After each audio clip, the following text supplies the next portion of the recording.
I think, yeah, gosh, if I had better education on these subjects, God, at the start of my adult life, and also I had like figured out how to communicate with my partner, and maybe even also with yourself, and like to be a bit honest with yourself about how you're feeling, not to gaslight yourself, not to gaslight your partner.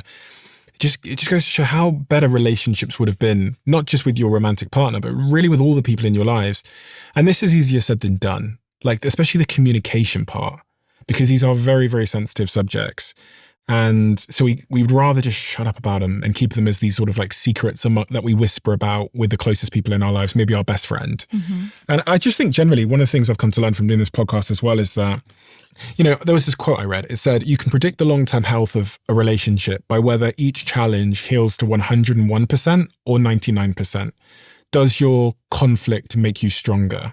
And what it's essentially saying is like conflict is guaranteed in life, but the thing that's going to turn your conflict into a strengthened relationship or a weakened one is how you deal with it. And that's all predicated on communication.